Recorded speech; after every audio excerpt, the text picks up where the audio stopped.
চোখে হঠাৎ করে কাল বৈশাখী।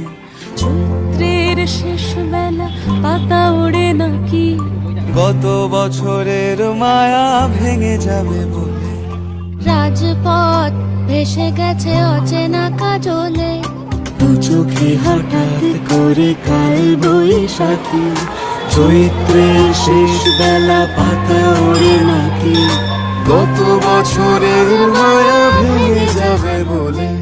রাজপথ ভেসে গেছে অচেনা কাজলে, তুমিও অঝরে তাকে শুধু ভালোবেসো। এসো হে